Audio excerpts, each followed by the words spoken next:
cuento de Ana María Shua, que pertenece al libro de cuentos Viajando se conoce gente. Se llama Octavio el Invasor y la intención de su lectura es prestarle atención a todas las etapas. Acá sí que cabe la palabra etapas, el término etapas, las etapas por las que va atravesando Octavio el Invasor, y pensarlas tanto en términos freudianos como lacanianos.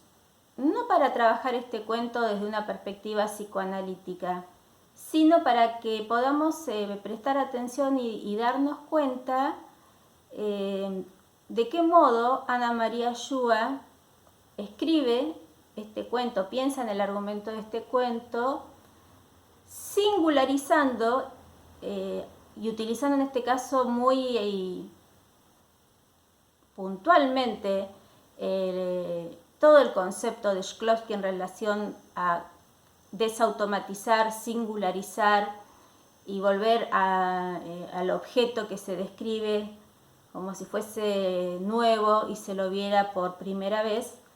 Entonces, ¿de qué modo se singulariza, o Ana María Shua singulariza en este relato Octavio el Invasor? ¿Qué cosa? Las etapas de la personalidad, las pulsiones del ello, la función del yo y la represión del super yo. Pensémoslo en esos términos antes de entrar a la teoría. Es decir, vamos a hacer este intento de cambiar el orden. Entremos a la teoría a partir de la ficción, es decir, de un cuento que habla ficcionalmente, singularizando la teoría freudiana y lacaniana. Octavio el Invasor. Estaba preparado para la aterradora violencia de la luz y el sonido, pero no para la presión, la brutal presión de la atmósfera sumada a la gravedad terrestre, ejerciéndose sobre ese cuerpo tan distinto del suyo, cuyas reacciones no había aprendido todavía a controlar. Un cuerpo desconocido en un mundo desconocido. Ahora, cuando después del dolor y la angustia del pasaje esperaba encontrar alguna forma de alivio, todo el horror de la situación caía sobre él.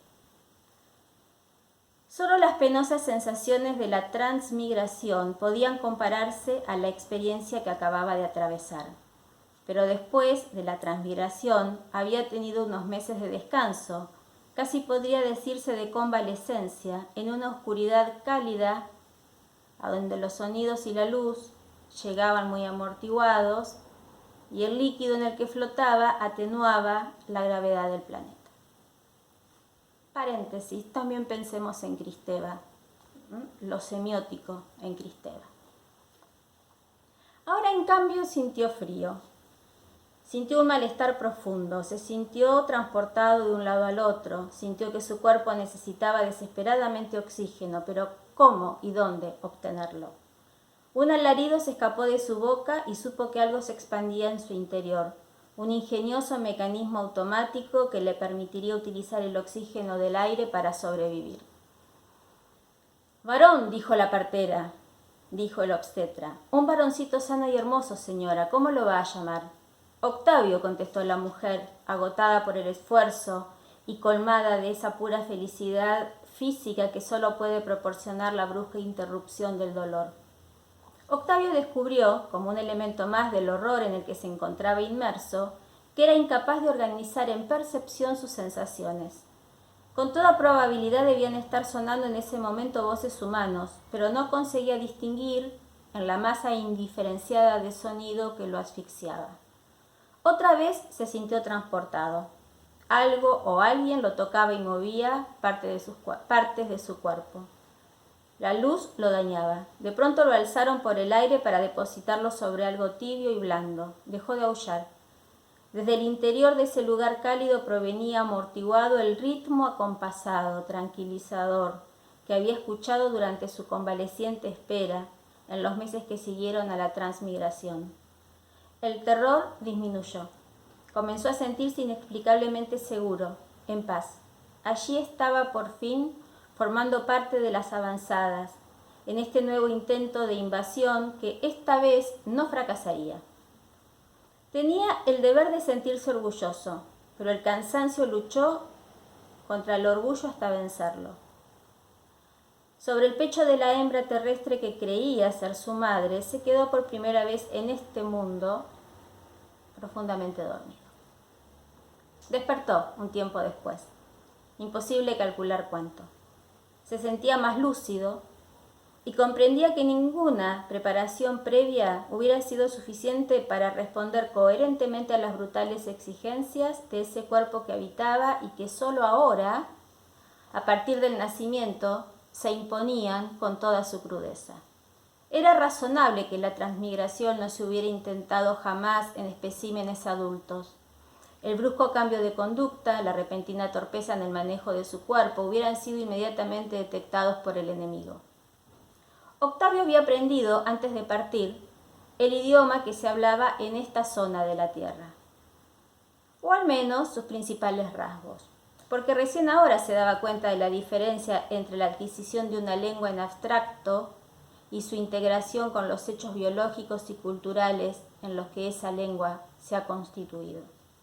La palabra cabeza, por ejemplo, había comenzado a cobrar su verdadero sentido, paréntesis, o al menos uno de ellos, cuando la fuerza gigantesca que lo empujara hacia adelante lo había obligado a utilizar esa parte de su cuerpo que latía aún dolorosamente deformada, como ariete para abrirse paso por un conducto demasiado estrecho. Recordó que otros como él habían sido destinados a las mismas coordenadas espaciotemporales. Se preguntó si algunos de sus poderes habrían sobrevivido a la transmigración y si serían capaces de utilizarlos. Consiguió enviar algunas débiles ondas que obtuvieron inmediata respuesta. Eran suaves y estaban allí, muy cerca de él, y como él, llenos de miedo, de dolor y de pena. Sería necesario esperar mucho más de lo previsto antes de empezar a organizarse para proseguir con los planes. Su extraño cuerpo volvió a agitarse y a temblar incontroladamente, y Octavio lanzó un largo aullido al que sus compañeros respondieron. Así, en ese lugar desconocido y terrible, lloraron juntos la nostalgia del planeta natal. 2 enfermeras entraron a la nursery. «¿Qué cosa?», dijo la más joven. «Se larga a llorar uno y parece que los otros se contagian enseguida se contagian y enseguida se arma el coro». «Vamos, apúrate que hay que bañarlos a todos y llevarlos a sus habitaciones», dijo la otra, que consideraba su trabajo monótono y mal pago y estaba harta de escuchar siempre los mismos comentarios. Fue la más joven de las enfermeras la que llevó a Octavio, limpio y cambiado, hasta la habitación donde lo esperaba la madre. «Toc, toc, buenos días, mamita», dijo la enfermera, que era naturalmente simpática y cariñosa y sabía hacer valer sus cualidades a la hora de ganarse la propina. Aunque sus sensaciones seguían constituyendo una masa informe y caótica, Octavio ya era capaz de reconocer aquellas que se repetían y supo entonces que la mujer que creía ser su madre lo recibía en sus brazos. Pudo incluso desglosar el sonido de su voz de los demás ruidos ambientales.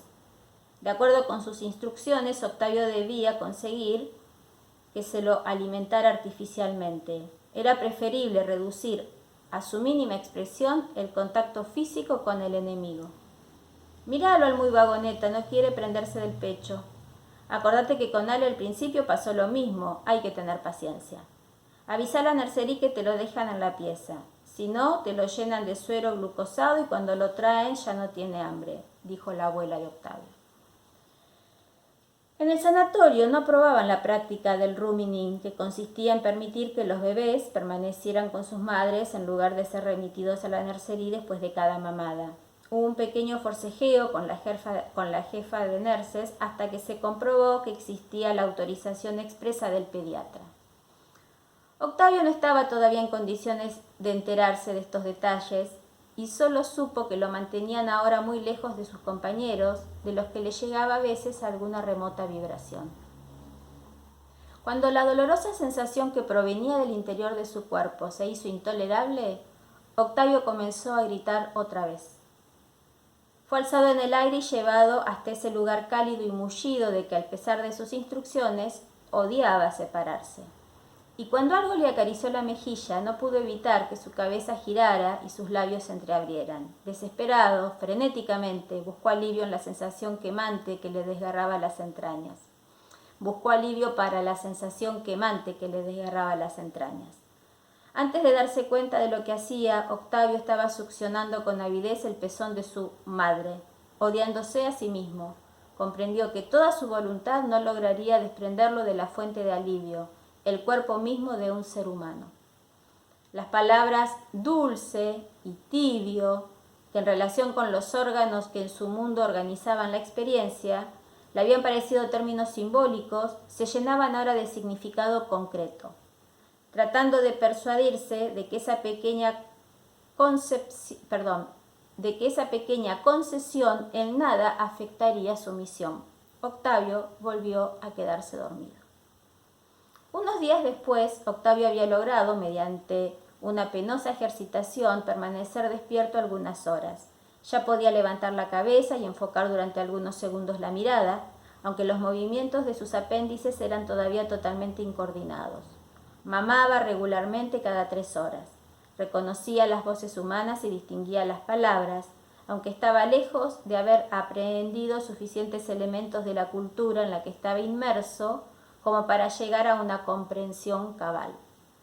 Esperaba ansiosamente el momento en que sería capaz de una comunicación racional con esa raza inferior a la que debía informar de sus planes de dominio, hacer sentir su poder.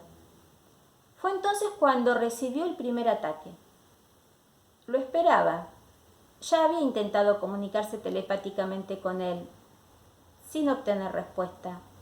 Aparentemente el traidor había perdido parte de sus poderes o se negaba a utilizarlos.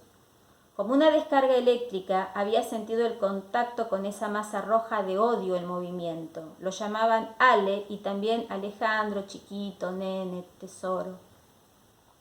Había formado parte de una de las tantas invasiones que fracasaron, hacía ya 2 años, perdiéndose todo contacto con los que intervinieron en ella. Ale era un traidor a su mundo y a su causa. Era lógico prever que trataría de librarse de él por cualquier medio. Mientras la mujer estaba en el baño, Ale se apoyó en el Moisés con todas las fuerzas de su cuerpecito hasta volcarlo. Octavio fue despedido por el aire y golpeó con fuerza contra el piso. Aulló de dolor. La mujer corrió hacia la habitación, gritando. Ale miraba espantado los pobres resultados de su acción, que podía tener, por otra parte, terribles consecuencias para su propia persona. Sin hacer caso de él, la mujer alzó a Octavio y lo apretó fuertemente contra su pecho, canturreando para calmarlo. Avergonzándose de sí mismo, Octavio respiró el olor de la mujer y lloró, hasta lograr que le pusieran el pezón en la boca. Aunque no tenía hambre, mamó con ganas mientras el dolor desaparecía poco a poco. Para no volverse loco, Octavio trató de pensar en el momento en el que por fin llegaría a dominar la palabra liberadora, el lenguaje que, fingiendo comunicarlo, serviría en cambio para establecer la necesaria distancia entre su cuerpo y ese otro en cuyo calor se complacía. Frustrado en su intento de agresión directa y vigilado de cerca por la mujer, el traidor tuvo que contentarse con expresar su hostilidad en forma más disimulada, con besos que se transformaban en mordiscos y caricias en las que se hacían sentir las uñas. En 2 oportunidades, sus abrazos le produjeron un principio de asfixia. Cada vez volvía a rescatarlo la intervención de la mujer. De algún modo, Octavio logró sobrevivir. Había aprendido mucho. Cuando entendió que se esperaba de él una respuesta a ciertos gestos, empezó a devolver las sonrisas, estirando la boca en una mueca vacía, que los humanos festejaban como si estuviera colmada de sentido. La mujer sacaba a pasear en el cochecito y él levantaba la cabeza todo lo posible, apoyándose en los antebrazos para observar el movimiento de las calles. Algo en su mirada debía llamar la atención, porque la gente se detenía para mirarlo y hacer comentarios. ¡Qué divino!, decían casi todos, y la palabra divino, que hacía referencia a una fuerza desconocida y suprema, le parecía a Octavio peligrosamente reveladora. Tal vez se estuviera descuidando en la ocultación de sus poderes. ¡Qué divino!, decía la gente, ¿cómo levanta la cabecita? Y cuando Octavio sonreía, insistían complacidos, este sí que no tiene problemas. Octavio conocía ya las costumbres de la casa y la repetición de ciertos hábitos le daban una sensación de seguridad. Los ruidos violentos, en cambio, volvían a sumergirlo en un terror descontrolado, retrotrayéndolo al dolor de la transmigración, relegando sus intenciones ascéticas. Octavio no temía ya entregarse a los placeres animales que le proponía su nuevo cuerpo. Le gustaba que lo introdujeran en agua tibia, le gustaba que lo cambiaran, dejando al aire las zonas de su piel escaldadas por la orina. Le gustaba más que nada el contacto con la piel de la mujer. Poco a poco se hacía dueño de sus movimientos, pero a pesar de sus esfuerzos por mantenerla viva, la feroz energía destructiva con la que había llegado a este mundo iba atenuándose junto con los recuerdos del planeta de origen. Octavio ni siquiera tenía pruebas de que subsistieran en toda su fuerza los poderes con los que debía iniciar la conquista y que todavía no había llegado el momento de probar. Ale, era evidente, ya no los tenía. Desde allí, a causa de su traición, debían haberlo despojado de ellos. En varias oportunidades se encontró por la calle con otros como él y se alegró de comprobar que aún eran capaces de responder a sus vibraciones. No siempre, sin embargo, obtenía contestación. Una tarde de sol, en la plaza, se encontró con un bebé de mayor tamaño, de sexo femenino, que rechazó con fuerza su aproximación mental. En la casa había también un hombre, pero, afortunadamente, Octavio no se sentía físicamente atraído hacia él, como le sucedía con la mujer. El hombre permanecía menos tiempo en la casa y, aunque lo sostenía frecuentemente en sus brazos, emanaba de él un halo de hostilidad, que Octavio percibía como se percibe un olor ácido punzante y que por momentos se le hacía intolerable. Entonces lloraba con fuerza hasta que la mujer iba a buscarlo enojada. ¿Cómo puede ser que a esta altura todavía no sepas tener un bebé en brazos? Un día, cuando Octavio ya había logrado darse vuelta boca arriba a voluntad y asir algunos objetos con las manos, él y el hombre quedaron solos en la casa. Por primera vez, torpemente, el hombre quiso cambiarlo, y Octavio consiguió emitir en el momento preciso un chorro de orina que mojó la cara de su padre. El hombre trabajaba en una especie de depósito donde se almacenaban en grandes cantidades los papeles que los humanos utilizaban como medio de intercambio. Octavio comprobó que estos papeles eran también motivo de discusión entre el hombre y la mujer, y sin saber muy bien de qué se trataba, tomó el partido de ella. Ya había decidido que cuando se complementaran los planes de invasión, esa mujer, que tanto y tan estrechamente había colaborado con el invasor, merecía gozar de algún tipo de privilegio especial. No habría perdón, en cambio, para los traidores. A Octavio comenzaba a molestarle que la mujer alzara en brazos o alimentara a Alejandro. Hubiera querido prevenirla contra él. Un traidor es siempre peligroso, aún para el enemigo, que lo ha aceptado entre sus huestes. El pediatra estaba muy satisfecho con los progresos de Octavio, que había engordado y crecido razonablemente y ya podía permanecer unos segundos sentado, sin apoyo. ¿Viste qué mirada que tiene? A veces me parece que entiende todo, decía la mujer, que tenía mucha confianza con el médico y lo tuteaba. Estos bichos entienden más de lo que uno imagina, contestaba el doctor sonriendo, y Octavio devolvía una sonrisa que ya no era solamente una mueca vacía. Mamá destetó a Octavio a los 7 meses y medio. Aunque ya tenía 2 dientes y podía mascullar unas pocas sílabas sin sentido para los demás, Octavio seguía usando cada vez con más oportunidad y precisión el recurso preferido, el llanto. El destete no fue fácil, porque el bebé rechazaba la comida sólida y no mostraba entusiasmo por el biberón. Octavio sabía que debía sentirse satisfecho y aún agradecido de que un objeto de metal cargado de comida o una tetina de goma se interpusieran entre el cuerpo de él y el de la mujer, pero no encontraba en su interior ninguna fuente de alegría. Ahora podía permanecer mucho tiempo sentado y arrastrarse por el piso. Pronto llegaría el momento en que lograría pronunciar su primera palabra, y se contentaba con soñar con el brusco viraje que se produciría entonces en sus relaciones con los humanos. Sin embargo, sus planes se le aparecían confusos, lejanos. A veces su vida anterior le resultaba difícil de recordar o la recordaba brumosa y caótica como un sueño. La presencia física de la mujer ya no le era imprescindible, porque su alimentación no dependía directamente de ella, de su cuerpo. Imposible explicarse, entonces, por qué su ausencia se le hacía cada vez más intolerable. Verla desaparecer detrás de una puerta sin saber cuándo volvería le provocaba un dolor casi físico que se expresaba en gritos agudos. Ella solía jugar a las escondidas, tapándose la cara con un trapo y gritando absurdamente: «¡No está, mamá, no está!».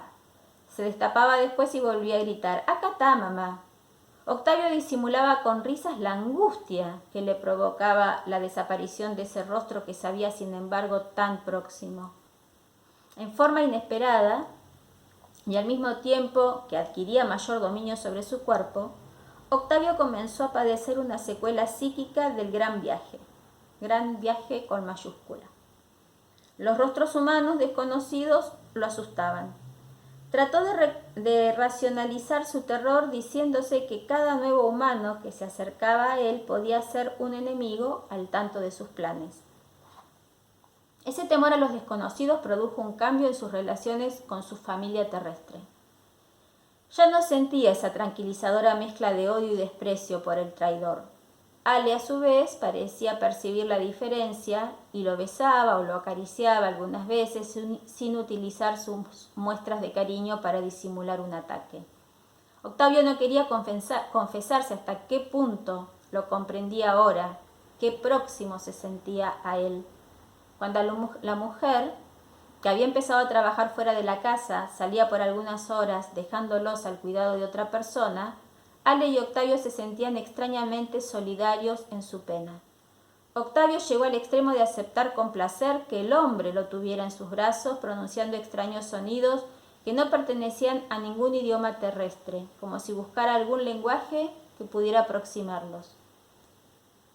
Y llegó, por fin, la palabra, la primera palabra.